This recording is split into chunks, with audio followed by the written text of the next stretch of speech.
sangat sulit mencari orang Indonesia yang pembicaraannya itu scientific. Akhirnya kan kita tahu orang malas ngomong statistik, orang akan lebih senang ngomong mistik. Iya.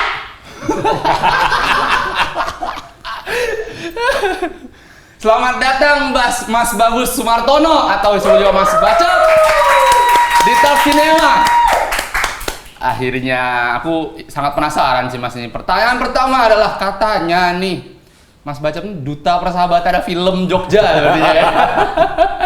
Kayak satu circle ke circle lain tuh masuk semua Mas. Memang sering nongkrong Mas, apa gimana Mas? Iya, sering nongkrong. Suka Mas, suka? Iya. Karena memang profesi saya menulis ya, jadi kalau bahasa apa ya, bahasa tongkrongannya itu di sini tuh kulaan ide, main kemana. Jadi investasi ide di sini. Iya, investasi ide di situ. Tapi memang aku pengen tahu itu Mas mau memprinsipkan diri sebagai kayaknya aku harus dalam seminggu itu akan menggunakan semaksimal mungkin waktu bersosialku gitu untuk ya pasti akan kembali lagi ke pemikiran kan. Iya. Emang prinsip Mas seperti itu? Iya. Gimana tuh? Masnya dari dulu kah? Dari dulu. Ya, emang anaknya nongkrong parah gitu. Iya. Skena parah gitu sebenarnya. Anak skena parah gitu. Jadi kalau dari dulu ya zaman kuliah itu saya memang mungkin saya buruk ya, memang dalam hal public speaking, ngobrol di depan orang banyak itu buruk. Saya lebih cenderung senang menyimak. Jadi terus kalau mempelajari sesuatu itu teori terus itu juga stres juga. Ya benar. Ya, nggak konsen. Jadi saya lebih seneng dolan. Misalnya saya lagi minat belajar apa, main ke tempat teman atau ke nongkrongan mana yang lagi ada kegiatan yang saya pengen pelajari. Ya cuman gitu. Soalnya kalau misalkan kadang ya Mas, aku merasakan juga sih, misalkan belajar terlalu banyak yang teori ini, entah sendiri, entah by buku atau video atau film gitu. Kayak ada rasa untuk kayak ini kayak pemikirannya harus dikeluarkan ke orang deh gitu. Harus digodok bareng ke orang deh, misalnya dilempar biar ada pembakaran di situ kan, biar mateng lah istilahnya. Masih mikir gitu juga nggak sih? Iya. Ada perasaan gitu juga? Ya prinsip dasar gini aja, kayak orang makan ya. Kita kebanyakan makan kalau nggak cepet dikeluarin kan ya lambungnya juga sakit. Benar juga. Oh iya ya, itu prinsip yang menarik sih. Banyak makan ya banyak keluar gitu aja. Iya, banyak keluar. Soalnya kalau nggak jadi racun ntar kan. Iya. Kebanyakan belajar tapi nggak ngobrol sama orang jadi sok pinter Anda. Jadi pinter sendiri gitu. Aduh nggak tahu lagi. Kok janganlah bawa siapa-siapa dulu baru berapa menit ini. Baru berapa menit loh udah siapa-siapa aja. Janganlah santai, pelan-pelan. Nanti langsung gini dia melonjak gitu. Tapi Mas sebagai seorang penulis naskah gitu. Sejauh ini menurut Mas sendiri sebagai untuk profesi penulis naskah, ya. Aku pengen tahu apa ya jalan profesinya itu seperti apa sih? Karena yang aku tahu kan karena aku mungkin berkembangnya di student filmmaking ya, kan jatuhnya ya nulis gitu kan kolektif gitu kan akhirnya ya apa tadi yayasan ayah ibu gitu kan, yayasan ayah ibu gitu untuk bikin produksi ini nulis untuk akhirnya bikin sendiri dengan duit sendiri gitu. Tapi kalau misalkan itu menjadi profesi itu tuh seperti apa sebenarnya Mas? Ruang kerjanya, terus workflow-nya dalam pekerjaan, batas kerjanya, saya mana? Kalau ini pengalaman aja ya, maksudnya pengalaman itu bisa sangat subjektif ya. Setiap orang akan berbeda, setiap penulis akan berbeda. Tapi kalau kebetulan aku tuh lebih karena karena nongkrong itu tadi ya. Nongkrong itu kalau satu topik kita belum sepakat kan kita belum bisa terus. Ya. Sama ketika kalau nulis naskah itu kalau logline sinopsisnya belum sepakat ya jangan ke naskah dulu. Jadi kalau tiba-tiba kita langsung bikin naskah belum sepakat, bongkar ini dari awal lagi ya. Awal lagi. Ya, benar. Nggak efisien. Tapi mungkin ada teman-teman yang memang sukanya langsung naskah dulu, bongkar pasang gitu nggak masalah. Suka bolak-baliknya ya, proses itunya ya. Itu juga menjadi treatment masing-masing jadinya. Iya. Nah lalu ketika Mas sudah anggaplah nulis nih gitu kan, nah ini nih gimana proses dalam tanda kutip ini proses menjadi itu profesi ya? Misalkan apakah aku kayak Mas, aku order film yang tentang ini misalkan gitu, Mas nulisin, atau ada juga proses yang Mas nulis terus habis itu mungkin ngajuin kemana gitu? Macam-macam juga. Macam-macam juga. Seringnya itu, kalau sering loh ini ngomong sering itu ada orang yang cuman ngomong, Mas aku pengen bikin film horor atau Mas aku pengen bikin film drama. Terus kalian apa idenya? Wah, dari wawancara itu nongkrong itu. Terus kalau misalnya gini, aku munculin premis atau munculin logline dulu ya. Terus oke deh kita kembangin. Nah itu terus Kembangin bareng-bareng gitu. Nah terus. Atau ada yang sifatnya itu sudah Mas Bajab saya udah ada logline. Kita kembangin. Nah itu juga bisa. Development jadinya ya. Development. Berarti jasa Mas Bajab ini dibayar dari berdasarkan pengembangan itu. Iya. Sampai naskah itu jadi. Nah setelah naskah itu jadi, itu menjadi serah terima akhirnya nggak di situ? Maksudnya kayak naskah jadi oke selesai. Misalkan anggaplah kasarnya kayak oke ini duitnya, ini naskah aku ambil. Selepas ini itu sudah lepas tanggung jawabmu apa gimana Mas? Iya itu juga variatif juga. Variatif juga ya? Iya variatif. Ada yang ikut juga sampai produksi tetap? Iya. Tapi kalau sekarang ya dengan pengalaman terakhir, kecenderungannya aku akan nanya sampai ke tahapan intellectual property. Iya. Dan itu ada yang memang tertulis sama aku, ada yang enggak masalah. Tertulis ini dalam surat yang berbeda maksudnya gitu ya? Iya, surat berbeda. Oke. Jadi kalau kemarin ada teman dari kampus mana gitu ya, aku bisa ngomong bahwa oke tak tulisin naskahnya sampai jadi naskah, kalian free nggak bayar aku, tapi IP-nya aku minta 50%. Oke sepakat, dan itu nggak ada tertulis. Nggak tertulis. Gentleman agreement aja. By trust ya. Ya. Oke. Man's word. Tapi, nah, misalkan berarti Mas kalau misalkan itu, ya kalau film kampus itu masih mau nulisin Mas? Masih mau. Itu film kampus kok. Tugas. Tugas akhir. Kalau itu misalkan nanti siapa TA gitu, Mas Bajab nulisin idenya ini gitu. Boleh dikembangin banget. bareng masih bisa berarti. Masih banget. Kenapa Mas masih tertarik untuk hal itu gitu? Karena gini, ada pengalaman yang menurut saya itu mahal ya. Karena saya penulis itu tadi basicnya, terus saya harus bisa menyerap, mengartikulasikan pemikiran-pemikiran dari macam-macam rentang umur. Dan macam-macam status sosial itu akhirnya saya yang kalau sama mahasiswa juga saya tahu kok duitnya nggak seberapa gitu loh. Ya sama ibu masih ya. Iya yayasan ayah bunda. Nggak apa-apa. Ayah bunda production. Tapi mungkin karena saya punya pengalaman itu tadi bahwa ternyata naskah itu sudah sifatnya sekarang itu jadi produk, bisa jadi intellectual property, bisa diperjualbelikan. Ini yang banyak teman-teman juga belum sadar ya. Nah, saya memang mendorong teman-teman untuk yuk kalian bisa kok bikin produk sendiri. Oke. Terus outputnya pengembangan akan seperti apa Mas? Misalkan ini sudah menjadi IP nih, kayak gitu. Dari yang Mas tahu ya, misalnya ini aku juga kurang paham ya akhirnya setelah dari naskah ini ketika itu menjadi IP, ini potensinya kemana aja nih? Apakah memang yang kayak simpelnya sistemnya kayak kita kayak pitching lagi ke beberapa investor mungkin atau apa? Ya bisa gitu ya jatuhnya. Bisa semacam. Oke. Tapi kalau kasus seperti itu kecenderungannya ya, kecenderungannya investor itu akan melihat produk jadinya dulu. Kayak demonya gitu ya? Ya semacam itu. Kalau anak musik kita bikin demonya dulu. Pilotnya lah istilahnya. Buat investor tertarik, oke kita beli ya IP-nya. Gitu. Nah itu saya terapkan kalau saya tidak dibayar untuk pekerjaan itu. Nah, saya minta 50% setelah itu laku. Tapi itu berarti perjanjian bagi hasil ya? Ya, bisa dikatakan bagi hasil. Seandainya itu ternyata tidak kemana-mana ya nggak apa-apa. Risiko itu juga berarti ya? Tapi nggak masalah dengan itu? Nggak masalah juga. Ya. Berarti Mas mengedepankan proses kreatifnya berarti? Iya. Ya. Nah, lalu kalau misalkan si aku nih misalkan gitu kan, udah ada naskah jadi nih. Langkah pertamanya tuh apa Mas akhirnya saat aku punya naskah, aku ingin menjadikan ini sebuah produk gitu.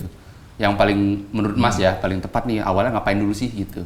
Nah, kalau sudah jadi naskah gitu, kalau saran saya ya untuk teman-teman yang muda-muda ini mumpung tenaganya masih gede-gede, belum sakit-sakitan kayak saya gini, ya udah langsung eksekusi aja. Langsung diproduksi dulu. Langsung produksi, entah nanti itu mau berhenti sebagai demo film hard copy, atau mau diupload di medsos, monggo silakan. Itu pilihannya macam-macam. Tapi yang penting bahwa itu sudah jadi sebuah produk dan bisa dikaryakan. Oh, berarti kalau udah jadi itu masih bisa ya, Mas? Iya, masih bisa. Oh, gitu. Sangat malah itu untuk investor kecenderungannya akan lebih seneng. Jadi udah bisa lihat asli hasil eksekusi sebelumnya ya. Oh, gitu. Aku kira katanya kayak aku terlalu awam dan bodoh sepertinya ya. Kira kayak setelah jadi film tuh udah jadi gitu. Maksudnya filmnya jadi nih, tapi ternyata masih bisa potensinya untuk. Ya. Tapi itu kalau misalkan udah dipertontonkan, masih bisa juga? Masih bisa. Masih bisa juga? Masalah. Contohnya gini, ada beberapa film itu kan diproduksi berdasar hanya status Facebook loh. Ya. Status Facebook, Twitter gitu. Itu bisa jadi film. Oke. Gitu. Jadi yang penting itu sekarang teman-teman lebih punya keberanian lagi karena punya macam-macam cara lah untuk mendistribusikan karyanya. Dan itu nggak berhenti sampai situ kan? Iya. Oh. Kan gini, misalnya investor, oke, tak beli ya film pendekmu, tapi ini nanti mau tak kembangin jadi film panjang. Pemainnya tak ganti semua. Ya, itu kan mungkin. sekali.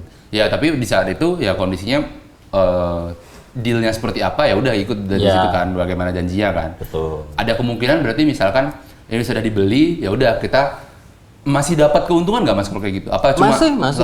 Masih bisa. Masih mungkin ya berarti. Agreement lagi ada. Agreement lagi kayak misalkan ini dibeli tapi dalam misalkan ada keuntungan kita dapat persennya berapa gitu. Gitu. Oh, oke. Ini agak membuka pikiranku sedikit sih berarti. banyak. Jadi berarti misalkan nih aku punya naskah, aku sebelum mikir gini. Aku masih terbatas dalam dua prinsip nih misalkan dalam melihat naskah ya. Pertama, ketika kita punya naskah, kita produksi, apakah kita akan memproduksi ini dengan spirit yang ya apa yang kita punya, gasin gitu. Walaupun mungkin anggaplah value naskah ini mungkin 100 juta misalkan. Nah, tapi kita ternyata cuma punya 25 juta. Ya gas aja. Jadi film dengan porsi segitu. Yeah. Nah, atau satu lagi ya diusahakan sampai 1 juta baru bikin. Sampai situ tok nih aku mikirnya. Wow. Nah, ternyata ketika Mas bilang gini berarti bisa aja misalkan aku punya film ya menggarapnya bukan dengan mindset memenuhi 100 juta itu atau menggunakan apa yang punya, tapi memang mindsetnya tuh ngebuat pilotnya. Bisa gitu berarti ya? Bisa. Oke, berarti memang tujuannya akhirnya kita mengusahakan dengan budget yang kita punya untuk pilot. Saat itu setelah selesai baru kita kembangkan lagi keluar gitu menjadi apa istilahnya ya menjadi bawaan untuk kita pitching gitu misalnya. Bisa gitu berarti? Bisa sekali. Shit man, ternyata saya masih kurang lama kuliahnya ya. Kurang lama kuliah ternyata. Masih mungkin sekali karena memang ya inilah keberuntungan kalian di era teknologi informasi yang sekencang ini. Iya. Dan ini tak pikir memang era kalian yang lebih familiar daripada kami ya. Aku yang umur segini yang dulu bener-bener kita tuh ya cuman bikin film kayak apa ya masih mimpinya ya naif juga. Iya. Oh, suatu ketika kita akan diproduksi sama studio besar ya enggak juga. Iya. Ya masih sangat naif lah ya yang kayak yang penting berkarya terus gitu kan. Sebenarnya sekarang akhirnya sudah muncul banyak peluang-peluang strategi lainnya gitu untuk mendistribusikan itu kan. Oke. Mas sering melakukan itu juga berarti? Misalkan produksi atau naskah gitu, terus habis itu bikin pilotnya, ntar baru pitching. Lebih sering yang mana? Lebih sering kayak gitu atau lebih sering karena mungkin sekarang dikenalnya sudah menjadi penulis naskah gitu? Apa aja. Saya masih apa aja. Apa aja gas lah pokoknya. Omnivora. Rindu order teman-teman. Rindu order. Tapi Mas, misalkan ini pendapat Mas aja sih. Ini mungkin pengalaman yang sering aku hadapi juga bersama teman-teman student filmmaker. Lagi-lagi. Kayak di mana penulis naskah ini ada rasa ikatan, pasti ada ya dalam namanya itu anaknya kan istilahnya. Naskah ini dibuat terus habis itu ada ikatan emosional di situ. Saat naskah ini digarap dan nggak sesuai sama dia, ada sentimen yang muncul di situ. Nah, menurut Mas itu adalah hal yang wajar, pantas, atau bagaimana sih menyikapinya secara dewasa sebenarnya? Kalau saya pribadi ya dari dulu memang menerapkan setiap karya saya bebaskan untuk ketemu siapa saja. Ketemu filmmaker yang lebih muda, lebih tua, mau yang profesional, saya nggak berpikir itu. Ya itu tadi kayak banyak makan ya banyak keluar. Gitu. Kalau nggak dikeluarin sakit perut. Ya. Ya udah keluarin aja, begitu naskah, begitu udah jadi naskah udah lega gitu. Ya udah ikhlas aja nanti apa yang terjadi dengan cerita itu gitu ya. Maksudnya saat misalkan Mas ngasih naskah ke aku, terus aku udah menerima naskahnya, aku ngedirect filmnya, terus ternyata ada beberapa layer yang mungkin ditambahkan atau bahkan dibuang kayak gitu, itu udah ikhlas aja berarti. Ikhlas aja. Itu bentuk pendewasaannya sebenarnya ya Mas ya. Akhirnya untuk tidak merengek bahwa kenapa sih aku nulis naskahnya kan kayak gini, kok jadinya gitu. Ya, oke. Gitu ya student. Soalnya kan gini, apa yang kita pikirkan itu belum tentu sama dengan apa yang dipikirkan teman ya, atau sutradara atau filmmaker yang. Itu dunia memang bergerak seperti itu ya. Kita nggak bisa memaksakan itu ya. Ya udah, ya ikhlas. Maksudnya bukan masalah ikhlas ya, lebih ke ya udah, malah kadang itu kalau saya malah mungkin akan lebih bagus loh dieksekusi orang lain. Oke, ada pemikiran itu ya. Ada yang mungkin malah nggak kepikiran. Walaupun ini gambling ya istilahnya tetap. Iya. Tapi seringnya malah dapatnya gitu. Dapatnya gitu ya. Jadi kalau dieksekusi sama temen, seringnya dapatnya malah beda ya. Ternyata ada insight baru di sini. Gitu malah ternyata baru dan itu juga malah nambah pengetahuan baru buat saya. Ya.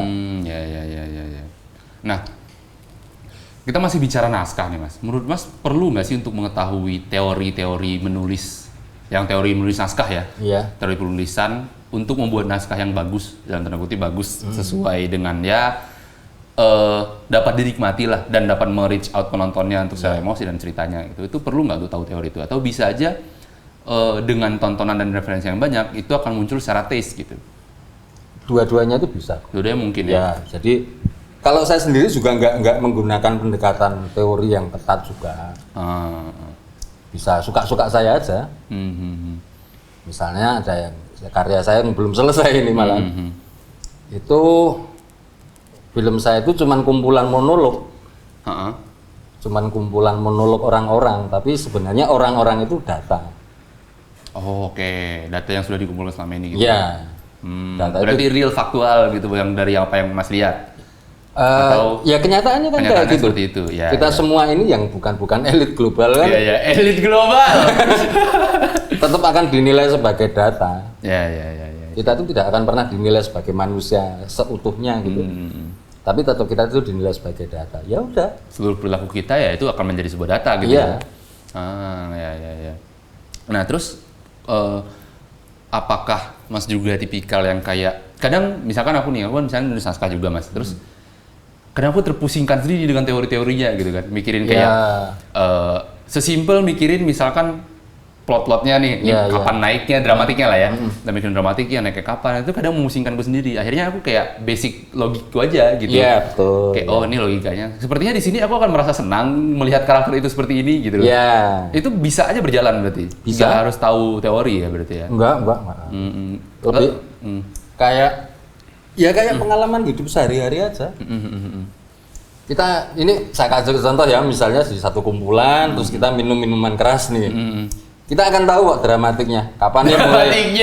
Ada yang mulai drama nih, ada yang mulai mabok nih, ada yang mulai. Kita tahu kok. Oh, bisa di-observe dari situ. Iya. Ngerti. Nanti jam 12 sudah mulai masuk pembahasan politik gitu kan. Jam 3 udah nabi-nabi itu. Kayak gitu. Iya.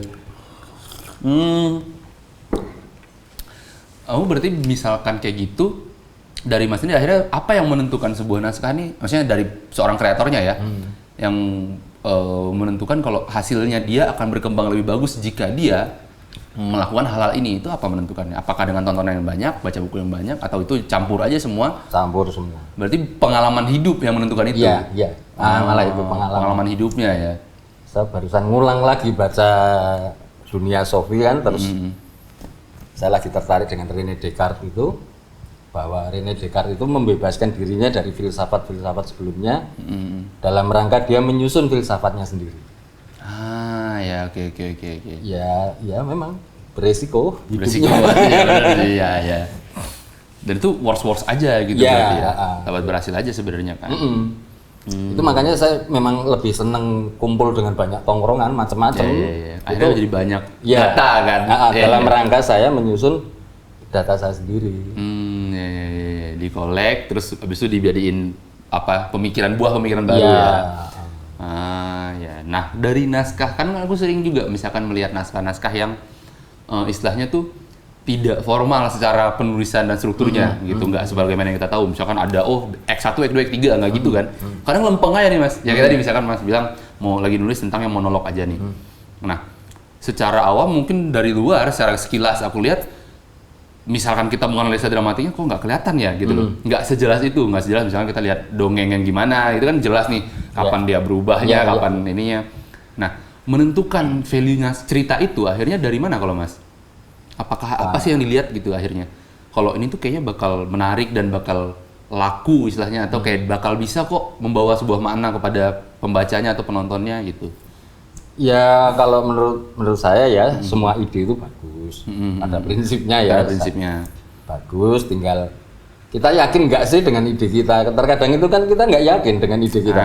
Iya. Bagaimana kita meyakinkan orang dengan hal yang kita sendiri nggak yakin? Itu yang seringnya malah jadi itu tadi bikin ribet untuk kreator-kreator pemula itu jadi karena dia nggak yakin. Iya, dan nggak yakin itu juga nanti ada faktornya karena dia ingin ngomongkan semua. Ya. Akhirnya munculnya kayak apa yang dia punya taruh dulu semuanya gitu kan. Jadinya kan malah bingung sendiri. Tersesat di labirinnya sendiri. Padahal kalau misalnya kita sederhanakan gitu yang oke deh sama ngomong A, habis A, B, ini kan gitu-gitu kok. Nggak semua harus cemplungin gitu ya? Iya, dan mungkin malah kalau saya malah pakai pendekatan programming ya, karena saya dulu pernah belajar programming, jadi logika saya itu dalam naskah logika programming, if else gitu kan ya, jadi tahu. Habis ini mau kemana, mau ke menit keberapa, akibatnya apa nih, diperbuat di scene awal, ini di scene tengah, ini akan seperti apa. Ini programming coding gitu? Iya, coding, iya. Saya pernah belajar itu. Itu berpengaruh dalam menulisan naskah, Mas? Sangat. Oke. Bisa ternyata ya? Iya. Oh gitu, ya ngerti. Bahasa programming, bahasa coding itu kan sebenarnya kayak bahasa bercerita, jadi kita memberikan perintah kan? Iya, kan? Kita kan ngasih perintah sama mesin, mesin nanti mengeksekusi.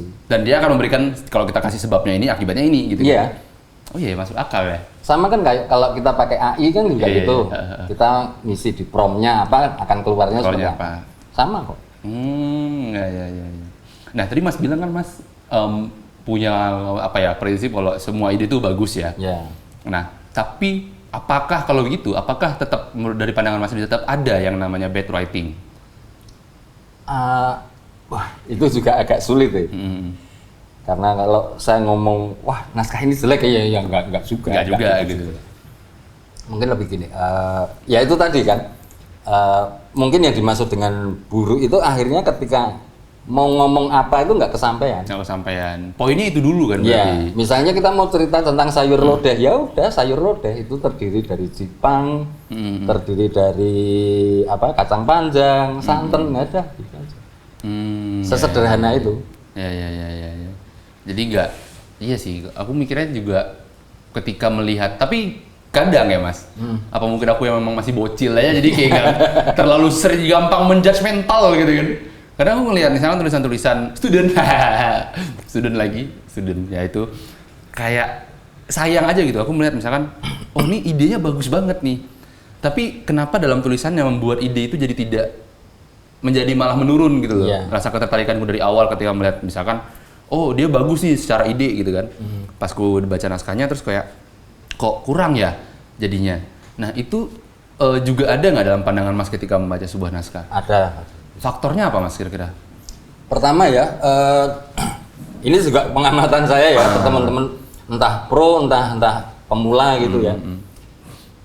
kecenderungannya sulit untuk memilah pengalaman atau peristiwa yang unik. Semua merasa bahwa punya saya unik, tapi ya belum unik. Ya. Kenapa kita bisa membedakan itu unik atau tidak ketika jam nonton kita film banyak. Kita tahu film banyak, ribuan film. Paling enggak misalnya ini tadi ya, film monolog itu udah banyak kok film tentang monolog, tapi saya cuman geser sedikit aja lah perspektif saya. Misalnya monolognya pakai bahasa Jawa, kan akan beda. Dari rasa, dari pengucapan itu akan beda. Misalnya tipikal monolognya itu bahasa Jawa. Bahasa Jawa kan nggak se-ekspresif bahasa etnis-etnis lain ya. Penyampaiannya juga nggak se-ekspresif ya, gitu ya. Jawa Tengah itu akan cenderung datar, boseni. Kalau mungkin Jawa Timur akan ekspresif, mungkin Jawa Tengah yang ngapak itu juga ekspresif.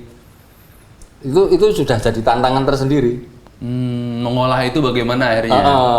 Ya. Bisa ceritanya sama, tapi begitu dieksekusi dengan tiga dialek itu aja sudah ada beda rasanya. Ada warnanya. Iya, ada warnanya. Ya. Keren juga. Ayo Mas, bikin film Mas.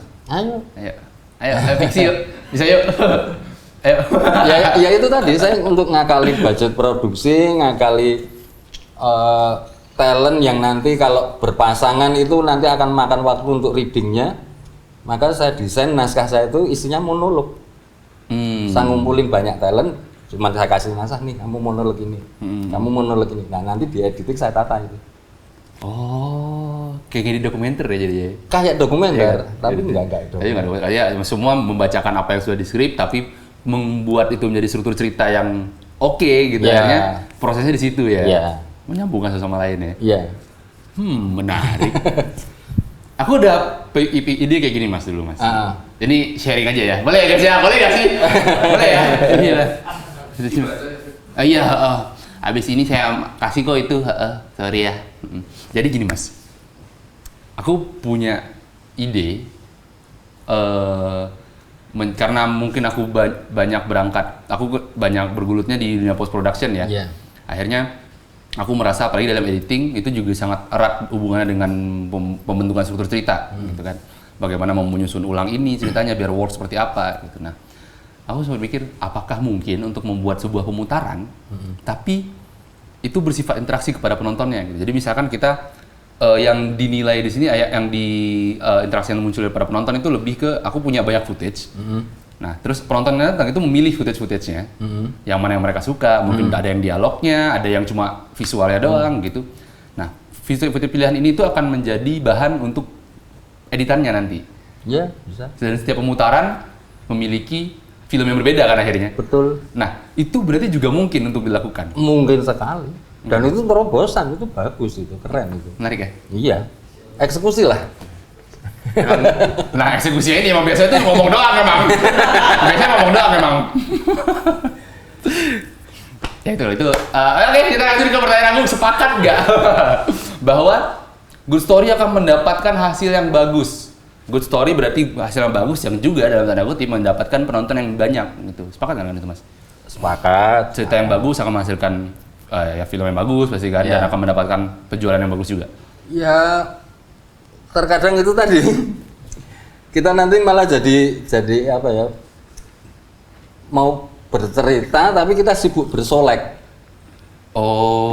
Kita nggak berpikir idenya cerita apa, saya mau ngomong apa, tapi kita malah sibuk pakai bedak, pakai lipstick, dan kita lupa bercerita. Ya, terlalu banyak mempercantik akhirnya. Ya udah, kata-kata itu keluar polos-polos saja. Ya. Ini kebetulan pendekatan saya ya. Mungkin ada penulis lain yang lebih senang cara yang lain, ya monggo, itu nggak bisa dikunci sebagai pengetahuan mutlak gitu ya juga. Itu malah jadi ini ya. Ini ketika itu absolut kan jadi kayak membatasi ruang kreatifnya kan. Kebetulan saya memang tipikal penulis yang memang malas untuk kata-kata itu indah, itu malas. Ya, tapi bukan berarti saya juga terlalu lugas vulgar gitu juga enggak. Lebih kejujur berarti. Ya, apa anane lah. Ya, misalnya saya nulis adegan itu, piye to iki aku kok pengen nguyuh. Ya udah, itu enggak Nggak diputer-puter gitu, enggak. Ya udah, itu konteksnya seperti itu ya itu. Ya. Ya lebih jujur lah berarti kan. Bukan Shakespeare yang kata-katanya harus berima, harus indah itu. Waduh, males banget saya. Agung ini kenapa gini sih pertanyaan Agung? Tapi ya oke. Emang penulis itu adalah seorang penyendiri ya Mas? Bisa dibilang. Bisa bilang gitu ya? Kenapa bisa dibilang kayak gitu? Karena memang ada waktu memang mengendapkan kumpulan-kumpulan pengetahuan ini. Jadi maksudnya mengendapkan itu ada yang dia tenggelam, ada yang ngambang. Ya dipilihin aja nanti mau yang kita omongkan yang mengapung atau yang tenggelam. Tinggal pilih aja. Tapi bukankah itu akan memberikan potensi untuk ada nggak? Misalkan kayak aktor lah. Ketika dia terlalu dalam ke sana, ya nggak kayak semua ya dalam semua ini berkesenian ada momen dimana kita terlalu dalam ke sana dan itu nyangkut gitu. Pasti. Gitu. Misalkan Mas nulis nih dalam waktu penyendirian itu kan lagi bertapa nih, nulis gitu. Terus ceritanya tuh nyangkut ke kehidupan personal Mas sendiri akhirnya. Entah itu berpengaruh kepada kehidupan beberapa hari ke depan, atau seminggu ke depan, kayak jadi sedih bawaannya mungkin atau gimana, pernah nggak? Pernah. Gimana ceritanya Mas kalau boleh tahu? Ya nggak apa-apa. Jadi series yang saya kerjakan ini sebenarnya memoir tentang ibu saya. Jadi yang saya angkat ceritanya tidak sama persis, sama sekali enggak. Tapi saya menggambarkan bahwa ya itu tadi yayasan ayah bunda itu ya. Yayasan ayah bunda. Dan di situasi real kehidupan saya, ibu saya itu sakit, lagi sakit berkepanjangan lah bertahun-tahun. Yang saya tuh berpikir kadang-kadang itu orang itu menyesal ketika ibunya sudah meninggal. Ya. Nah, saya nggak mau, saya balik. Justru malah sekarang itu saya lagi momen menyesalnya. Dan deket-deketnya dengan ibu, gitu loh. Jadi setiap momen dekat dengan ibu itu saya nikmati betul, saya sadari betul bahan baku cerita deh ini. Nah itu tadi. Ya, data. Jadi cuan juga. Iya. Dan itu berpengaruh nggak akhirnya? Ya pasti kan ketika dengan mulus itu jadi lebih dekat dengan ibu gitu. Nah secara psikologi juga berpengaruh nggak Mas? Berpengaruh juga. Berpengaruh, ya. Dan ya juga akan berbeda ya pengaruhnya ketika saya umurnya 20-an, 30-an, 40-an itu akan berbeda. Tergantung apa yang dihadapi sekarang dan bagaimana pengalaman empirisnya berarti. Iya. Oke. Mungkin nggak berarti misalkan aku nulis cerita kisah tentang karakter yang sedang dalam kondisi frustasi gitu, terus habis itu aku nulis itu jadi aku frustasi gitu. Bisa aja ya? Bisa. Terus berhenti nulisnya, nggak jadi itu, nggak mau nulis lagi lah, capek. Itu karena memang landasan menulisnya bukan rindu order. Kalau rindu order itu nanti selesai. Harus digas pokoknya. Harus digas. Udah kena gitu, aduh males. Aduh tapi duitnya gede ya. Tapi uangnya cocok gitu. Ya bukan berarti saya mengedepankan materi itu bukan. Tapi ya memang realnya kan kita butuh duit. Ya kan tadi ada pemikiran, ada perut kan yang harus diisi kan. Ada perut yang harus diisi, benar.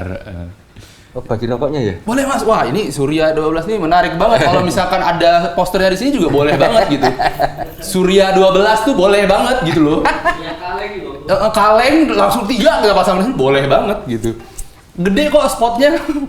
Rak masih banyak yang kosong. Gitu. Aku mau membahas perkara, bentar ya Gung, sorry ya. Jadi membahas tentang ini Mas. Tadi pembahasan kita perihal investasi film, kayak gitu. Nah, boleh nggak diberikan pencerahan kepada kami di sini yang masih dalam ruang yang gelap ini, gitu? Kira-kira bagaimana sih sebenarnya memandang proses kita dalam berkarya, berkesenian, tapi tetap ada hidupnya di situ, maksudnya hidupnya dalam tetap mengisi perut, kayak gitu. Cuma masih bisa nih memberi makan pemikiran kita, kayak gitu. Dalam bentuk investasi film. Kalau saya dikatakan memberikan pencerahan ya enggak, aku kesannya kepiye. Iya, lebih cuman berbagi pengalaman aja ya. Ketika tadi saya sampaikan naskah itu produk itu bisa dijual, sesederhana itu aja. Tapi ya itu tadi misalnya ada catatan juga bahwa produk pun juga kita harus punya wawasan atau produk knowledge dari sesuatu yang kita hasilkan itu. Ada yang memang yang kita hasilkan itu ya cuman sekedar sampah. Ada yang memang ya ini memang produk bisa bermanfaat untuk orang lain. Bisa membicarakan banyak hal. Bisa membicarakan banyak hal. Nah, tinggal kalau tiba-tiba langsung jualan, itu saya sering banyak pertanyaan ya tentang gimana sih Mas caranya menjual ide ke PH. Ya sama kok, saya ngikuti cerita-cerita di podcast itu tentang dunia musik ya. Yang namanya produser ataupun studio itu kan tidak serta-merta langsung kita kasih ide langsung dia eksekusi, enggak juga kan. Dia sudah di studio mayor itu sudah ada ribuan deck atau yang udah mengantri mungkin. Mengantri. Nah, ini kalau kita dengan naifnya kita ngikut antrian kan kelamaan juga. Mending kita bypass naskah, jadikan film. Syukur-syukur viral, ditonton banyak orang. Nah, ini laku nih. Kayak Tilik berarti jatuhnya. Ya kalau Tilik malah saya nggak mikir dulu nggak ada rencana ya. Nggak ada rencana. Bumi gini. Kok jadi gini sih? Kok jadi gini sekarang ya. Tapi Tilik itu katanya mau bikin dokumenter malah awalnya Mas. Awalnya memang dokumenter. Ya. Berarti itu dalam proses waktu menentukan dokumenter itu Mas sudah terlibat di situ? Proyekku sendiri nggak sama Ramasana. Memang pengennya tuh berarti dari awal ini aku bikin dokumenter aja deh gitu. Kenapa Mas? Terus habis itu berpindah ke? Ya kenapa ya? Ya kalau dibilang jalan nasib ya nggak tahu. Nasib takdirnya. Awalnya kenapa mau dokumenter? Ketemu Agung, angkringan ngobrol terus. Mas aku mau ikut pitching ya dan gitu. Mas Batu punya ide nggak? Wah ada tentang budaya Tilik. Tapi aku awalnya dokumenter ya, Gung. Aku mau majunya apa? Fiksi Mas. Ya bisa kok dimodifikasi jadi fiksi aja. Sesimpel itu ya? Sesimpel itu enggak ribet mikir nanti banyak ditonton apa enggak. Nah awalnya pas waktu Mas mikirnya mau ini dokumenter nih gitu, itu kenapa? Ada ini nggak sih mungkin latar belakangnya? Ada, itu memang ada. Gimana tuh ceritanya tuh? Jadi memang pas itu kan saya ada kerjaan syuting kan, jadi kru artistik terus banyak pekerjanya itu di Delingo. Satu desa gitu. Nah dalam proses supervisi saya hampir setiap hari itu kan saya bareng sama rombongan truk-truk yang Tilik itu.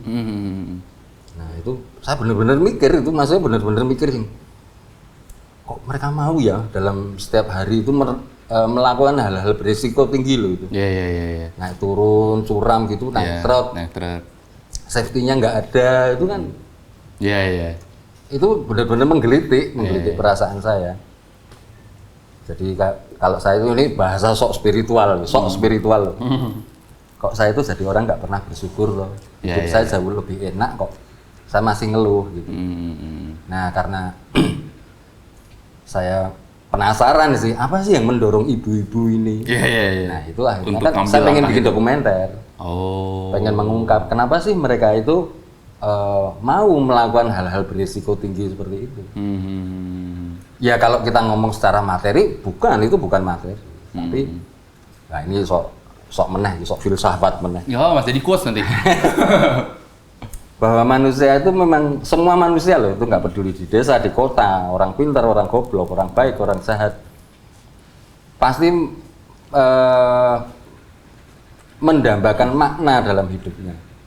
Benar. Kalau hidupnya itu nggak ada maknanya ya udah kayak orang mati aja. Jadi tidak hidup ya. Tidak hidup.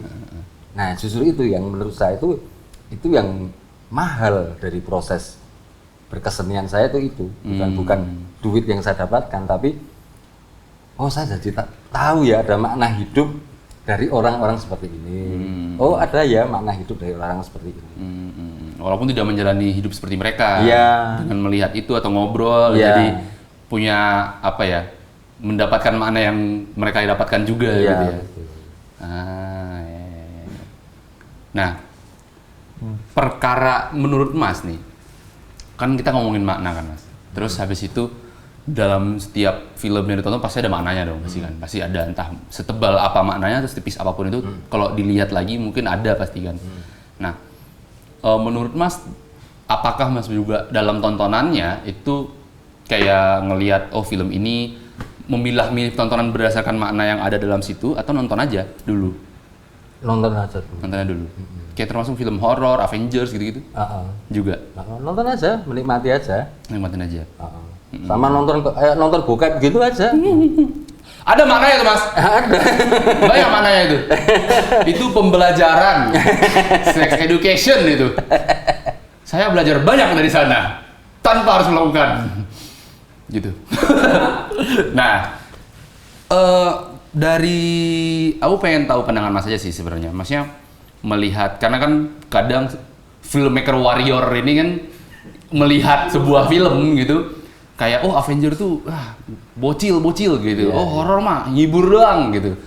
Nah, menurut Mas sebenarnya itu dari Mas ini pandangnya gimana tentang film horor lah misalkan, kan lagi masif-masifnya nih.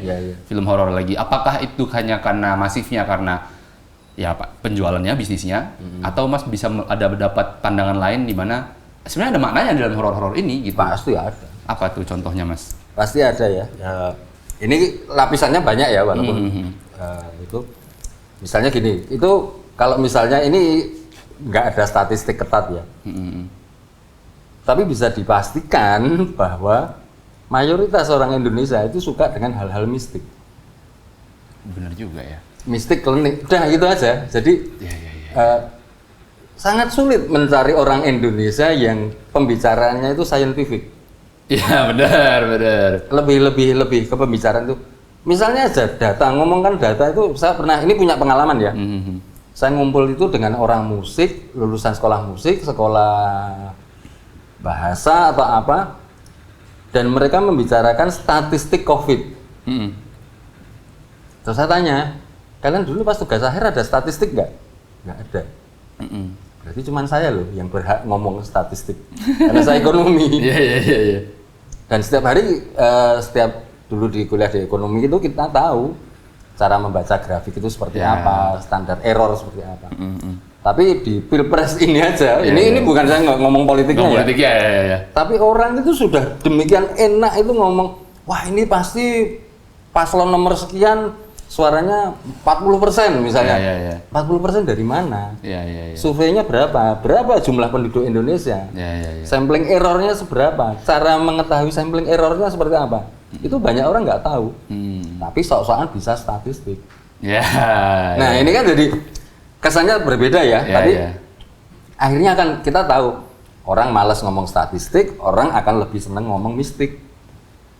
Iya juga ya. Mistik itu kan menurut saya itu kan pengetahuan yang tidak perlu harus diverifikasi. Berdasarkan kepercayaan ya? Iya sih. Kan nggak perlu diverifikasi misalnya. Sih, bener sih. Berapa persen kemunculan kuntilanak di wilayah Sewon dalam tahun 2023? Iya. Rentangnya bulan Maret sampai Desember misalnya. Itu kan nggak ada. Terus ada statistik jumlah kuntilanak merah dengan kuntilanak putih itu berapa? Itu nggak ada. Mana lebih banyak gitu. Iya. Ya itu terakhir itu, tapi saya nggak akan saya detail ya. Ada orang tenggelam dalam banjir gitu, terus kayak report gitu ya. Tinggi banjir sekon. Iya. Itu kan juga sulit. Ini ya benar. Diverifikasi kontennya dia apa kontennya Pak Lurah? Ada mungkin naik 2 cm, ada yang naik 3 cm kan. Beda-beda gitu. Nah, dari situ akhirnya memang saya tidak akan menilai, oh berarti penonton film horor ini bodoh apa enggak.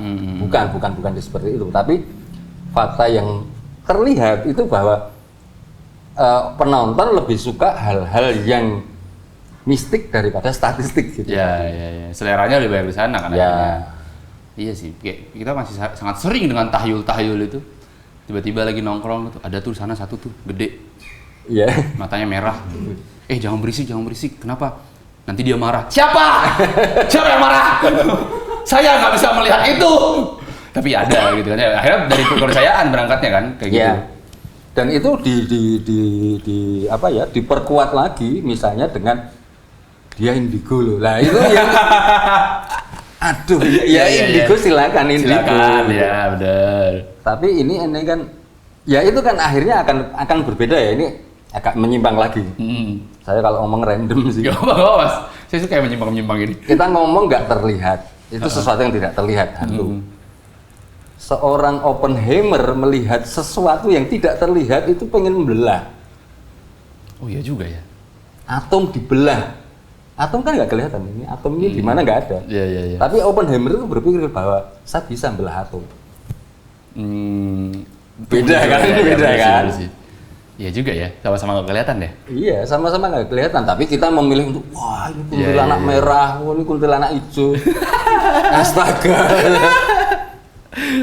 Jadi Power Ranger. Apa Teletubbies ya? Sorry. Tapi berarti kalau ngomongin tadi ya jumlah penonton ya otomatis akan berkaitan dengan apa yang dekat dengan masyarakat kan, ya pasarnya kan seperti apa ya. Nah makna di balik itu, tapi kalau lihat juga sebenarnya horor-horor ini juga beberapa kali mengangkat kebudayaan juga nggak sih Mas? Tapi ada memang ada keberatan ya dari beberapa penggiat budaya, terutama budaya Jawa.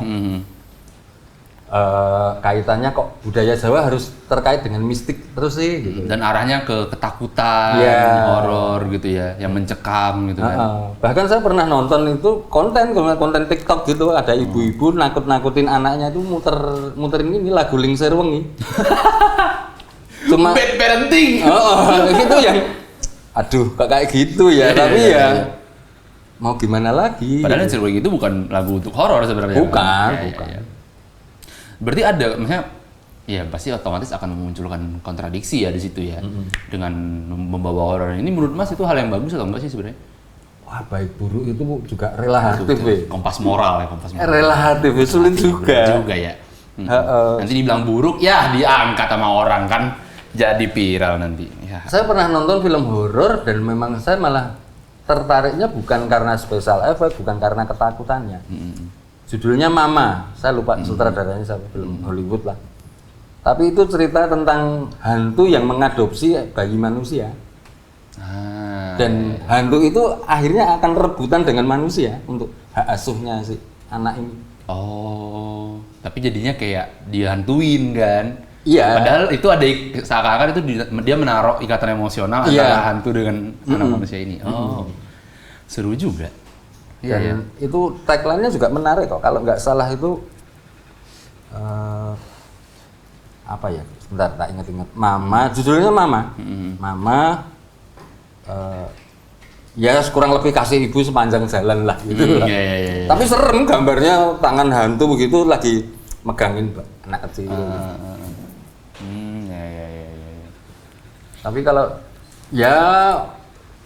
Tapi kalau secara jujur saya itu penggemar film horor. Aku malah takut Mas nonton film horor. Wah, aku seneng banget horor. Aku bukan takut digentayangi ya. Aku takut pas aku nonton, latah aku jelek Mas. Aku di bioskop pernah lagi nonton apa tuh ya horor? It kalau nggak salah. It tiba-tiba lagi kayak langsung kayak jelek kan? Kan jelek di satu bioskop dengernya kan. Jadi kayak kalau di rumah juga sama, di kontrakan kan tiba-tiba tengah malam ada yang teriak motor kan kayak enak gitu. Makanya aku lebih ke situnya gitu. Gimana ya cara nontonnya tuh aku nyaman untuk berteriak gitu. Aku kagetan Mas. Itu sih yang membuat aku jarang nonton horor jadi ya. Ya itu pernah saya ada. Saya lupa malah yang tulis apa, tapi kayak seri pustaka anak-anak gitu ya tentang genre-genre film. Ya yang kebetulan yang tak beli cuman pustaka film horor gitu. Jadi film horor itu muncul karena manusia itu punya kebiasaan yang aneh. Kita tuh seneng ditakut-takuti. Anehnya kan gitu. Kita tuh takut tapi seneng. Nah itu kan. Iya sih benar juga ya, aneh ya. Perasaan antara gitu loh, di antara. Sebenarnya itu negatif, tapi kok enak ya gitu. Nah gitu kan. Oke. Kok agak saru ya tadi saya bilangnya ya. Iya. Negatif tapi enak gitu. Apa ya yang negatif tapi enak selain horor? Rokok negatif tapi enak. Surya 12. Enggak, Surya 12 positif banget. Positif Surya 12. Tenaga surya, tanpa surya orang bekerja lelah. Nggak bisa. Tapi Mas ada ketertarikan buat bikin film horor juga Mas?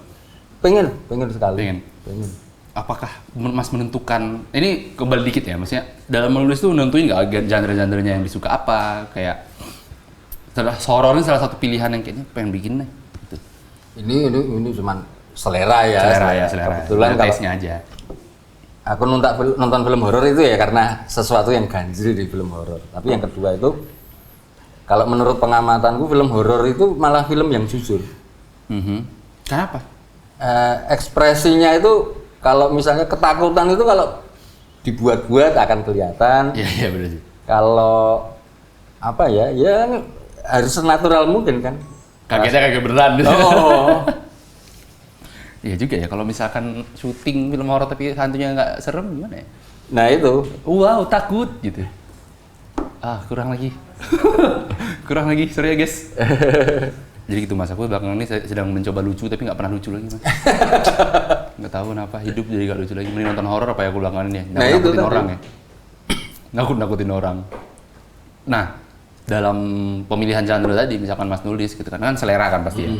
Kayak gitu, tapi Mas sendiri memilih untuk kayak mood lagi bergeraknya untuk nulis naskah ini berdasarkan genre tadi atau berdasarkan memang bebas aja genre nanti akan ngikut? Ya, bebas. Ngikut berarti? Nggak menentukan? Enggak. Tapi fokus saya itu lebih ke saya mau ngomong apa, itu yang itu poin pentingnya ya? Poin pentingnya itu. Enggak, genre-nya nanti apa itu urusan kritikus lah itu ya? Urusan kritikus. Urusan letterbox lah itu. Wah ini horor eksperimental komedi. Gitu. Setan alas itu kalau itu. Ya nggak? Sorry. Masih Mas Yusron. Nah, menurut Mas, menjadi penulis naskah itu ya bukan baik buruk sih. Kalau Mas sendiri tidak seleranya ya, mungkin tesnya itu lebih ke yang bisa menulis banyak bentuk genre, terlepas dari apanya ya, tapi bisa menuliskan banyak genre ini, atau kuat pada satu genre tertentu gitu. Misal, si Mas Bacep nih penulis horor banget nih, misalnya gitu. Atau lebih mending yang kayak, Mas Bacep penulis naskah ya, bukan tentang genrenya, tapi tentang apanya. Gitu. Iya. Memilih yang mana Mas? Yang itu, yang ngomong apa. Mau ngomong apa, berarti nggak menentukan. Iya. Tapi kalau secara objektif nih misalnya kita lihat, menurut Mas mana yang lebih oke dari Mas sendiri? Apakah menjadi penulis naskah yang emang terpatut pada atau ahli dalam satu genre tertentu atau enggak? Itu akhirnya nanti menentukannya apa ya, kayak orderannya ya. Akhirnya akan kalau saya sih ya, maksudnya ada beberapa teman ngasih masukan ke saya. Saya dinilai khas itu kan karena peristiwa yang saya ungkap itu relate, hal-hal gitu, relate dengan kehidupan penontonnya. Iya. Tapi mungkin karena ya memang background saya bukan kaum hedon gitu ya, saya hidupnya mungkin di desa, circle komunitas, jadi ya bahasa saya ya bahasa keseharian, bukan ide-ide yang saya mungkin akan kesulitan, saya akan kesulitan ketika menceritakan tentang kehidupan hedon itu tadi. Karena jauh. Iya, karena jauh dari saya. Walaupun kalau memaknai lagi bahwa itu profesi, ya saya juga nggak harus ketat gitu loh. Saya maunya ini. Ya, kalau orderannya gitu suruh nulis. Kalau duitnya cocok buat bahas itu ya gas gitu. Iya kayak gitu. ya walaupun jauh, maksudnya kan akhirnya ada proses belajar lagi kan di situ. Iya.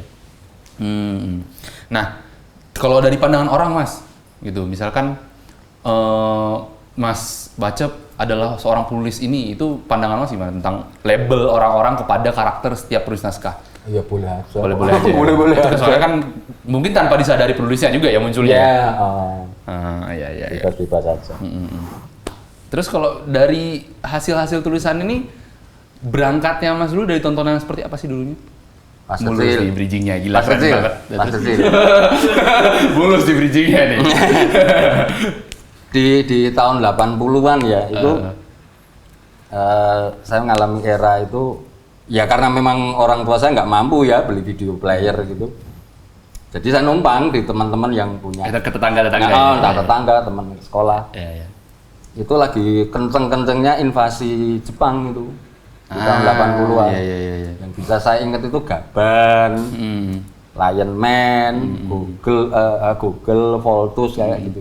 Gabannya apa sih Mas? Kok orang sering banget ngomong segede gaban? Gaban nih kayak gimana bentuknya? Gaban itu kalau judul lengkapnya tuh Space Cop Gabin. Oke. Emang gede dia? Saya lupa ya. Dia tuh bisa berubah ukuran jadi gede kayak Ultraman gitu. Oh, makanya bilang segede gaban. Coba gaban gimana Gum bentuknya Gum? Apakah memang segede gaban? Itu kalau ceritanya siapa itu ya, saya nonton podcast itu katanya di dunia fantasi ada patungnya gaban itu gede banget.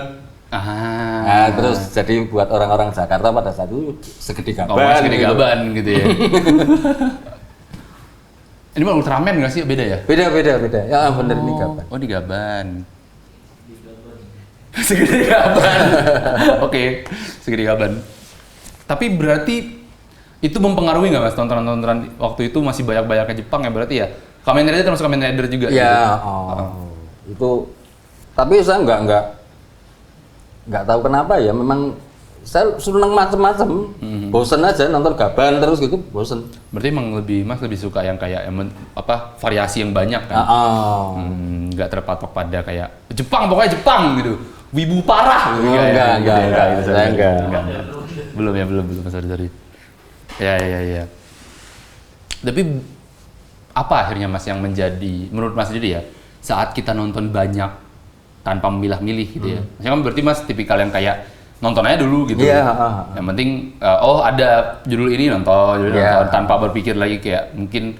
Tapi review masih lihat nggak Mas? Gimana? Review kayak gitu. Baca.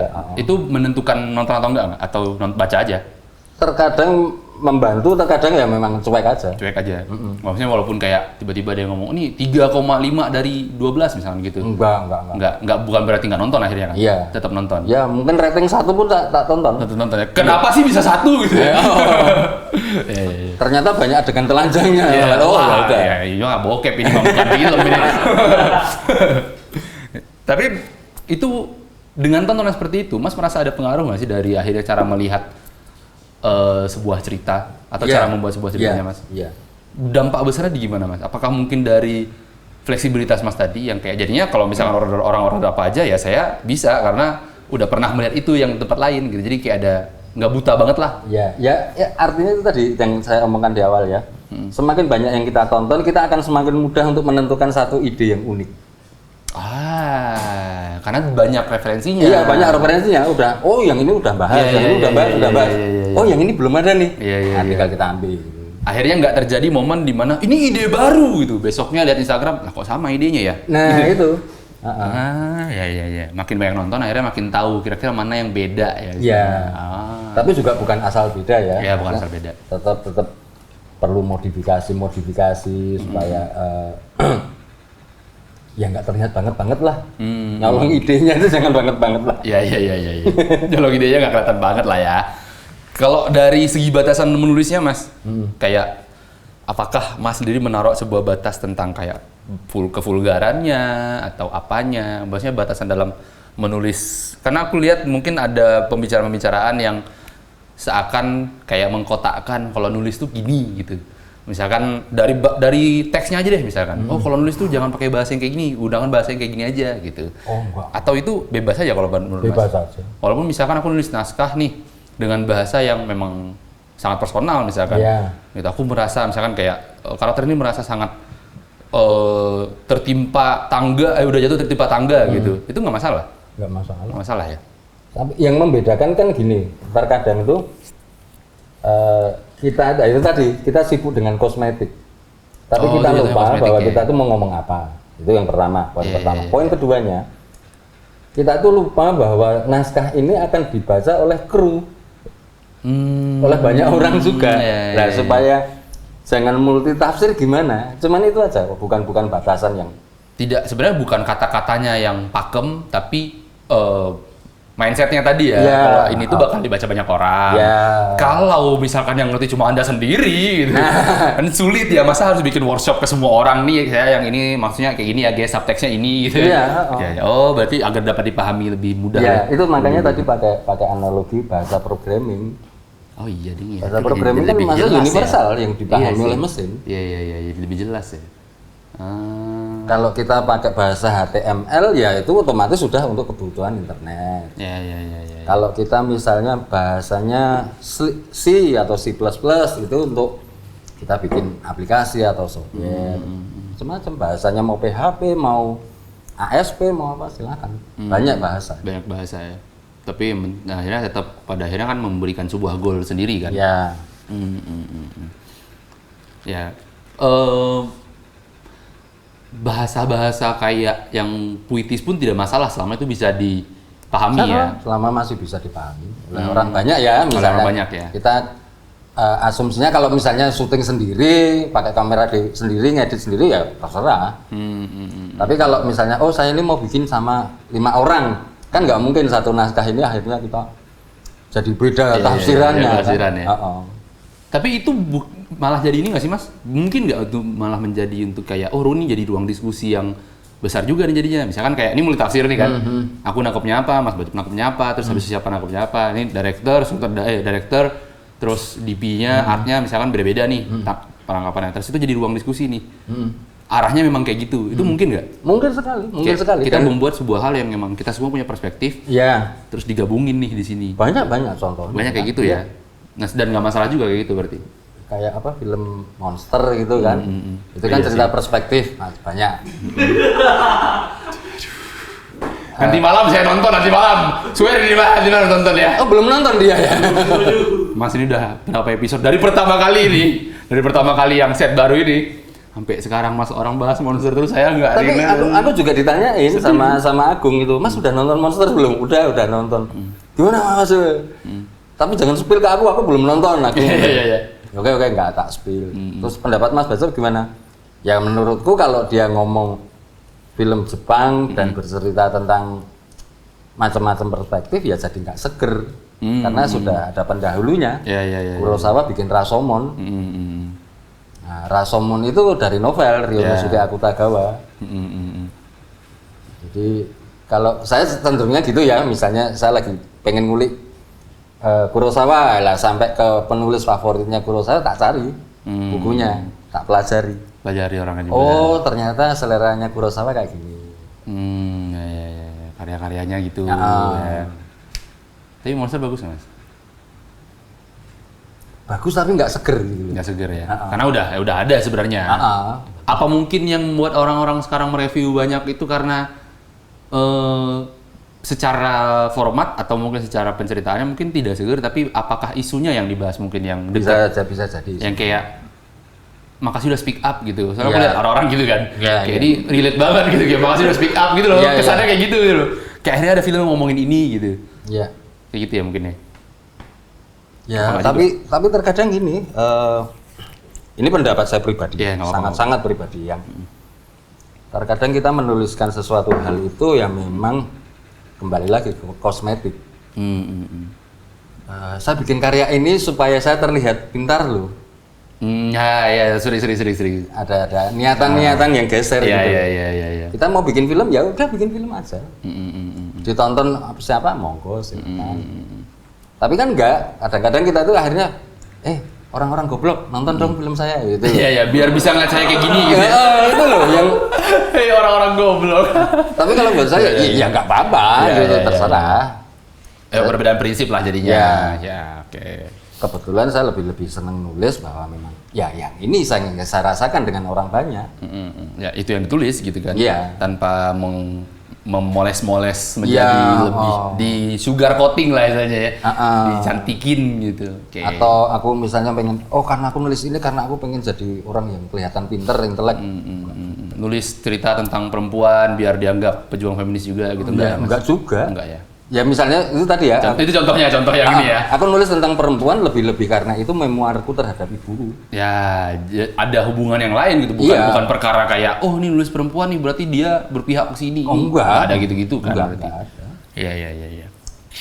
Malas ribet. Iya sih. Iya malas ribet sih. Akhirnya kan jadi kalau misalkan kita nulisnya berangkat dari apa yang kita rasain kan, kalau ditanya kenapa nulisnya begini, kenapa bikinnya begini, ya karena itu yang saya rasakan. Sebenarnya itu kan lebih simpelnya gitu kan. Nggak perlu menjadi film warrior yang kayak karena isu global saat ini sedang bicara tentang ini jadi saya berpihak di sana. Oke. Berarti kejujuran dalam membuat sebuah film tuh penting banget buat Mas ya? Kalau buatku ya. Penting banget ya, lebih prefer itu. Tontonanmu juga gitu Mas berarti? Melihat, menurutmu maksudnya apakah menonton film yang terasa sangat jujur, itu membuat penilaian Mas Bacep kepada sebuah film tuh jadi naik gitu? Iya. Itu ya? Contoh-contohnya mungkin rekomendasi film-film yang menurut Mas jujur? Itu jujur dalam ya kalau menurutku peristiwanya sederhana, tapi Erin Brockovich itu kan cerita tentang seorang perempuan nggak punya kerjaan, punya anak, dia harus kerja di sebuah kantor pengacara, dia mengadvokasi beberapa penduduk yang terkena dampak pencemaran air. Oke. Si Erin ini juga selain bekerja, dia punya empati terhadap orang-orang yang anak-anaknya jadi kena dampak polutan itu. Ya sesederhana itu disampaikan. Bukan terus ada aksi heroiknya si Erin yang wah kita harus melawan penindasan, ya enggak juga.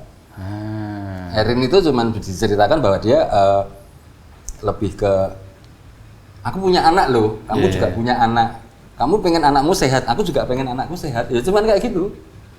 Iya. Akhirnya mungkin kalau misalkan aku mau memaknai tentang jujur ini tuh jadinya kayak pada akhirnya yang dibicarakan film ini tuh lebih ke lapisan terdekat dengan hati masing-masing orang kan, manusia itu sendiri gitu ya jadinya ya. Iya. Selain itu Mas, lain ada nggak? Ya kalau aku memilih untuk menceritakan yang aku alami, bukan alami langsung ya, bisa bukan alami langsung tapi ya itu tadi karena aku sering naik turun bukit itu terus kok ada ya orang yang profesinya tiap hari naik turun bukit ini gimana ya? Bagaimana mereka merawat keluarganya, bagaimana mereka seneng-seneng, bagaimana itu kan ada penasaran-penasaran yang pengen tak rasain juga gitu. Mengingat kalau hidup di kota itu ya cuman ketemunya gitu-gitu aja terus bosen kan. Tapi sekali-sekali ke desa, terus kita merasa bahwa oh saya orang kota, saya akan memberikan pencerahan kepada orang desa. Goblok banget. Kadang kita itu malah lebih goblok ya malah daripada mereka. Mungkin mereka tahu lebih banyak tentang suatu hal. Tahu lebih banyak. Iya. Dulu pengalaman KKN gitu ya, aku merasa bahwa oh aku anak KKN nih, anak S1. Pinter nih. Ternyata banyak hal aku diajarin sama warga malah. Iya. Loh, malah mereka lebih pinter ya dari saya. Kuliah gitu ya. Saya capek-capek kuliah, aku buang uang banyak cuman jadi orang tolol gini. Ya udahlah ngikut aja. Nah, dari pengalaman-pengalaman organik kayak gitu ya. Akhirnya saya memilih menulis itu memang ya ini saya rasain aja. Bukan dalam rangka untuk apa ya, membebaskan Indonesia dari kebodohan apa jauh banget. Warrior. sorry terus. Tapi kalaupun ada filmmaker yang berpikiran seperti itu pun juga nggak apa-apa. Iya. Karena ya memang tidak semua orang punya kesempatan, tidak punya kemauan untuk bergerak di wilayah itu. Tapi harus jujur sih kalau menurutku. Ya. Kalau misalkan dia hanya kayak gitu tapi dibaluti dengan itu cuma menjadi pembungkus atas kepentingan pribadinya kan bangsat juga gitu. Menjual rakyat miskin untuk dengan label memperjuangkan kemiskinan tapi dapat untung nggak dibagi ke mereka sama aja gitu. Iya. Ya, ngerti. Kalau misalkan ini Mas ya, apa namanya? Ngomongin tentang tadi yang Mas KKN juga gitu. Ada cerita unik nggak Mas dari dulu Mas ketika pertama kali mungkin menetapkan kayaknya aku bakal fokus nulis deh gitu. Ada nggak? Atau emang dari dulu Mas sering nulis? Sering nulis tapi tersembunyi ya? Malu kalau dibaca. Nulis dalam diam ya? Iya. Nulis aja. Ya lebih karena saya hobi baca buku. Terus kalau apa ya itu tadi BAB itu. Hasil membaca saya nggak saya keluarkan gitu kan juga malah sakit kan otaknya, ya udah keluarin. Tulis aja dulu gitu. Emang senang berarti ya? Hobi ya? Sebisa-bisanya aja, nggak ada pencapaian, malah dulu saya nggak ada pencapaian, oh saya harus jadi penulis tipe ini enggak. Berarti ada bank tulisan juga Mas? Ada. Yang emang di situ tuh udah banyak banget tulisan-tulisan Mas yang random. Itu bakal menjadi bahan bakar juga atau itu jadi praktis? Apa? Dua-duanya. Ya praktis juga, saya juga. jadi bank data. Siapa tahu kayak, ini menarik nih sekarang gitu. Iya, seringnya kayak gitu. Sering gitu ya? Mas punya logline nggak? Ada. Ada, bentar ya. Mana ya? Langsung. Langsung kayak. Udah banyak ada perpustakaannya gitu. Apa nih, udah menuju closing kita nih? Nggak bisa 2 jam lagi gitu? Boleh. Part 2. Mungkin sebelum menuju closing ya, aku pengen nanya Mas, akhirnya pandangan Mas untuk cerita-cerita film pendek mungkin ya, yang mungkin Mas belakangan ini sering lihat gitu. Sekarang kondisi seperti apa sih? Apakah dalam porsi membaik atau ada isu yang Mas rasa kayaknya ada yang harus agak diluruskan deh dengan perihal ini? Gitu. Oh, nggak ada. Kapasitasnya apa? Meluruskan. Benar juga sih. Bukan. Benar juga ya. Ya sama konsisten sama dengan yang tadi ya. Semakin bervariasi banyak karya itu saya seneng. Dengan teman-teman yang nanti akan punya banyak ide itu seneng. Aneh-aneh pun malah menarik gitu ya. Iya. Jadi bukan ini bukan kembali ke horornya ya. Iya. Tapi mungkin sekarang lagi laku horor terus. Nah ini jadi trigger untuk kreator yang lain untuk kadang-kadang saya bikin di luar horor dong. Nanti ada yang bikin komedi, ada yang itu akan iya bercabang jadinya ya. Setiap ada yang lagi arusnya kenceng nih, tiba-tiba ada satu nyelip ke sini, jadi menimbulkan pecahan lainnya ya. Ya. Oke. Berarti ekosistem film Indonesia saat ini sehat-sehat aja berarti ya Mas ya. Sejauh ini secara at least setidaknya secara kreatifnya sedang berkembang dengan baik gitu ya. Oke. Cuma ada yang belum ini, tapi nggak tahu ini ya bisa diedit apa enggak ya? Bisa yuk ngobrol. Kita edit nanti. Kalau di negara lain mungkin yang terdekat ya, karena saya suka nonton film Filipina itu kan di sana terus ada muncul film-film erotiknya itu sekarang. Film semi. Dan entah kenapa juga kok saya amati ya produksinya tinggi itu pasti malah di film-film erotik itu. Dan mungkin Indonesia kan ada ya, tapi kan karena di sini ilegal terus ya susah ya. Ada kelas bintang di sini yang ya nggak apa-apa lah ya. Mereka berkarya loh itu. Cuma ya salah negara aja mungkin. Enggak salah, itu salah kok. Ada hukumnya di Indonesia. Padahal kalau misalnya ya, ini misalnya kan berandai-andai aja, maksudnya saya tidak mengajak, tidak mendukung apa-apa, nggak mengkampen apa-apa ya. Cuman sekedar berimajinasi aja, bener-bener berimajinasi yang jika Indonesia itu ada industri film dewasa gitu, itu berapa serapan tenaga kerjanya, iya sih. Berapa putaran uangnya, berapa pajak yang bisa diterima negara. Ya. Apalagi orang-orang Indonesia itu kan menarik ya, mau cowok mau ceweknya kan, maksudnya kayak boleh sih sebenarnya. Setuju dengan pemikiran itu. Jadi ilegal tapi tetap bermunculan film-film ilegal yang personal gitu ya. Skandal-skandal gitu. Tetap ada orang-orang produktif yang kayak harus bikin deh. Masa gini doang akan direkam gitu kan? Rekam gitu. Padahal itu kan kalau saya perhatikan itu kan teknisnya sulit itu. Benar. Mereka harus berhubungan gitu sambil pegang kamera. Saya pernah simulasi sendiri di rumah. Nggak sama pasangan, sendirian aja.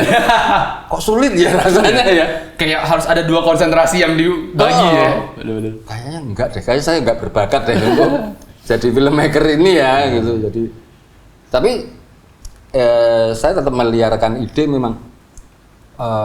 Ya itu tadi untuk kaitannya. Kalau ini kaitannya dengan industri gimana ya? Saya mengimajinasikan. Ternyata misalkan suatu ketika industri film dewasa di Indonesia itu dilegalkan dengan pertimbangan pajak. Wah itu ibu kota yang baru bisa dibangun dalam waktu cepat itu. Benar sih, langsung banyak itu masukan negara itu. Iya, penduduk Indonesia banyak juga. Memang sebenarnya di Indonesia tuh banyak hal-hal yang ilegal tuh yang sebenarnya menguntungkan, Mas. Sebenarnya ya. Iya sih, maksudnya aku merasa kalau itu menjadi industri, kurasa juga pasarnya banyak juga, di kita aja banyak gitu kan, apalagi di luar gitu maksudnya. Pasti akan menjadi potensi yang besar juga kalau berandai-andai itu bisa terjadi gitu kan. Cuma ya akhirnya dengan peraturan di tempat kita, mungkin kita bisa produksinya di negara sebelah gitu mungkin ya. Mungkin. Negara sebelah tapi pihak Indonesia, gitu. Agensi Indonesia. Filipina itu. Filipina ya. Kalau nggak Thailand aja ke Thailand guys. Ya, oke. Kita menuju closing ya Mas ya. Jadi Mas, di sini tuh kalau kita mau closing itu ada satu momen di mana Mas berbicara dengan Mas Bacep di masa depan gitu. Anggaplah kayak sebuah film ya. Di cerita tuh kayak Back to the Future gitu kan. Iya. Aduh, itu lagi ya. Tiga kali ya. Tolong dong referensi film apa gitu menembus masa depan lainnya. Itulah pokoknya apa Mas apa ini? Buat saya bawa. Saya kok lupa ya judulnya, tapi Time Traveler, Husband apa gitu. Judulnya itu. Judulnya itu. Ketemu suaminya di masa depan. Nah, ya anggaplah kayak gitu Mas berarti. Mas Bacep sekarang ketemu sama Bacep tahun-tahun ke depan. Kira-kira Mas akan ngomong apa ke dia? Ngomongnya ke kamera ini. Langsung secara sudut kalimat. Kamera sebelah mana? Kamera yang ini. Oh, itu ya. Sudut pandang orang pertama. Bacep, hidup kamu indah dan kamu tidak akan pernah menyesal. Oke. Ngeri. Kok simpel ya Mas ya? Apakah kesederhanaan itu yang Mas lewati selama ini itu membuat jadi tenang? Iya. Itu juga salah satunya ya. Gitu. Hidup kamu indah, kamu tidak akan pernah menyesal. Iya. Benar juga ya. Nah, sekarang ke tengah Mas, yang ini, kamera yang ini. Ya. Itu buat teman-teman penonton kita, teman-teman Talk Cinema. Kira-kira Mas mau nyampein apa sih? Mungkin dari sudut pandang Mas Bacep sendiri secara personal atau sebagai seorang penulis naskah di industri film ini? Kalau untuk filmmaker, tetap semangat berkreasi, jangan takut-takut, riang gembira. Riang gembira. Ya, itu aja. Jangan lupa bersenang-senang juga. Ya, bersenang-senang juga. Dalam bersenang-senang pasti ada kok yang nanti dapetin ide dari situ. Gitu. Oke. Ada lagi Mas yang mungkin mau disampaikan? Enggak, udah cukup aja. Cukup saja. Baik, terima kasih Mas Bacep. Selamat datang di Talk Cinema. Biasa kalau kayak gini tuh tahun depan dipanggil lagi sih Mas buat at least tuh yang tadi lah gitu. Amin. Gitu. Amin. Karena tahu kan Mas kita melihat karya-karya Mas Bacep lagi ke depannya gitu. Tapi ada peluang berarti untuk ngedirect juga Mas nanti dalam waktu ke depan. Ini ngedirect. Sekarang lagi ngedirect nih, yang tadi itu. Wah. Oke. Jadi kliennya, yang minta malah kliennya. Kliennya malah, wah kalau Mas Bacep mau nulis buat kita, kenapa nggak sekalian Mas Bacep ngedirect? Waduh, niatku pertama kan cuma nulis. Iya, gak ada pikiran ke sana ya. Tapi kan tiba-tiba aku berpikir karena aku dekat dengan circle talent ya. Kalau aku jadi director kenapa tak tolak? Kalau aku jadi director kan aku lebih bisa ada punya otoritas untuk ngangkat teman-teman kan. Iya. Oke dah, aku jadi director karena memang ya itu tadi tak kembaliin ke bahwa aku bisa bermanfaat untuk teman-teman talent. Jamil berarti itu. Ada beberapa masuk, ada beberapa itu ya akhirnya kembali ke karena industri ya. Jadi teman-teman talent di Jogja ini masih sulit untuk diperjuangkan gitu. Ya tapi itu bukan berarti terus aku nyerah gitu. Tetap diusahakan semaksimal mungkin lah ya. Bisa jadi juga karena mungkin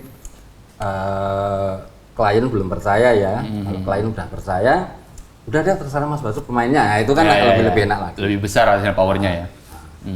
Ya oke, ini kita tutup dulu ya Mas ya. Ya. Sekali lagi terima kasih banyak Mas Bacep sudah datang ke Talk Cinema. Thank you teman-teman sudah menonton. Jangan lupa komen, like, subscribe buat sponsor semua yang mau masuk boleh banget, produk-produk bisa di sini lah spot kosong. Di sana spot kosong Surya boleh masuk Surya. Terima kasih banyak ya. Sampai jumpa kembali.